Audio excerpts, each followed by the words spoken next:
Time for our Crime Stoppers report today, and for Crime Stoppers is Sergeant Jason Adams. Sergeant, good morning. Good morning. How are you? I'm doing fine. Appreciate you coming by. Yes, sir. Now, we have a crime to talk about. What is the crime of the week? So today's crime of the week we're going to talk about is a break-in and entering to a local business and larceny. Took place at Comco here on Ash Street at 110 West Ash Street. Comco is a filling station? It is, a little gas station convenience store right there at Ash and I believe that's James Street right there. Oh, yes. So what happened actually is around 10 p.m.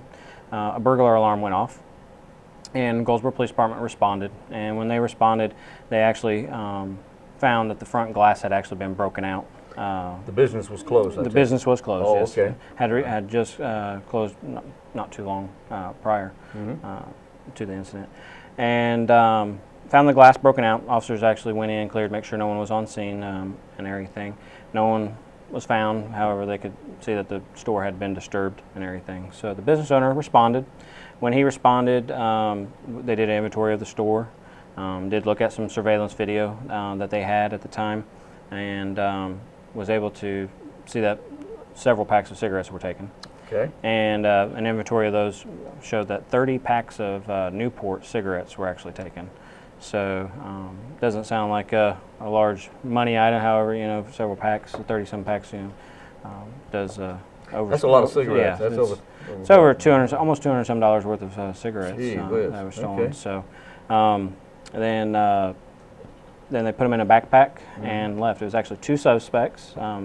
They were black males that had their face covered and everything. And they actually just threw a couple bricks through the window and went in when the alarm went off. So very quick and everything, and the response was very quick to the alarm. But you know, unfortunately, just we're looking for anybody that, especially you know, sometimes these people will take the cigarettes and they'll try to resell them and everything, or you know, they'll.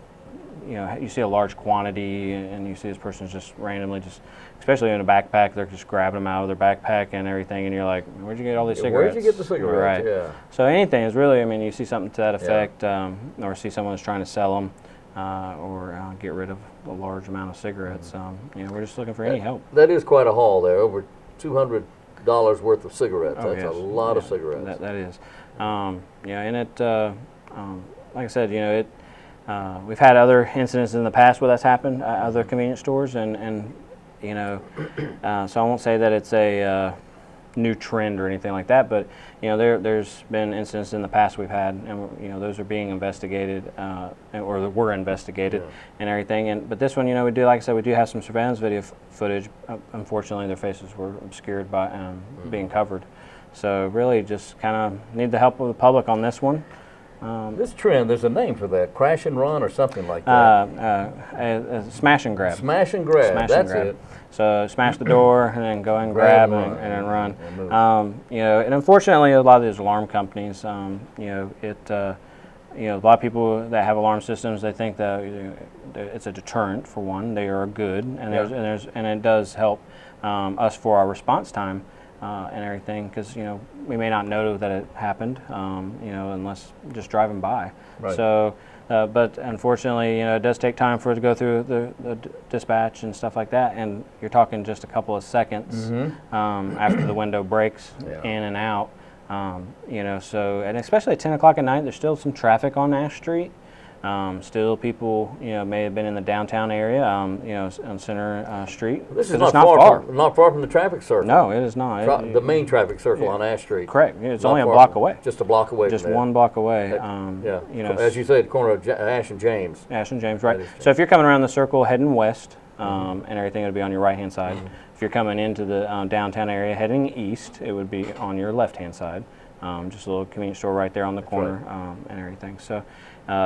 Like I said, it's not far. You know, anybody who may have saw somebody running, you know, because I may have been in the downtown area that night, and I don't remember if I mentioned, but it was on July 23rd. So this wasn't just recently; it was a couple. It's been a couple of weeks ago. So, but it was July 23rd, which would have been a Sunday into a Monday. So it would have been Sunday night at 10 p.m. Okay, and if you have any questions, the telephone number is, and your text number is crawling along the bottom of the screen there. That's Crime Stoppers, 919-735-2255. And this is this breaking and entering. That's a felony. Yeah, so 2 felonies. We have the breaking and entering, which is a felony, but then you also have the larceny after the breaking and entering. So they're both felonies, classified as being both felonies. So it is eligible for that cash reward. I'm not trying to create a problem here, but now if these perpetrators who allegedly stole these cigarettes actually go out and try to sell them, right? Is that another charge? It can be. That's obtaining property by false pretense. Exactly. So it would be another felony. So if they're out selling and they are found to be selling, or there is evidence of that, then yes, and then they could be charged with that. So it could potentially, based on evidence, become 3 felonies.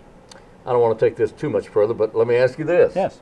Is there a possibility that the person who bought those cigarettes could actually be charged with receiving stolen goods? So is that a fine line? It's kind of a fine line, because the possession of stolen goods is, you kind of have to know that it's stolen. That it's stolen. It's stolen. You have to know that. Or reasonably believed to know that it's stolen. You have to know that. So if I know someone that doesn't have the means and everything like that to own that item or good, usually you're talking about on a larger scale, something that's a lot more expensive, other than just 1 pack or 2 packs of cigarettes. But if someone comes up and sells you 30 packs of cigarettes, why are they selling them? And so those questions start coming up. So would a reasonable person believe that that they're stolen, possibly?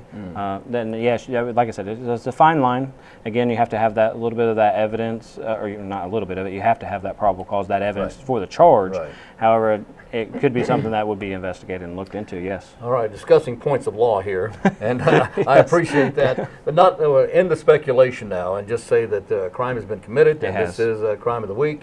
Does this pay a reward? It does. Crime Stoppers pays a cash reward for crimes of felony or crimes that lead to an arrest. So this is 2 felonies, at least at the minimum level at this point of an investigation, and which would make it eligible for a cash reward. Yes. Okay, and the number is 919-735. I'm losing my voice. Sorry. Can't believe that. 735-2255, and Sergeant Jason Adams with Crime Stoppers. I thank you, sir. Yes, sir. Thanks.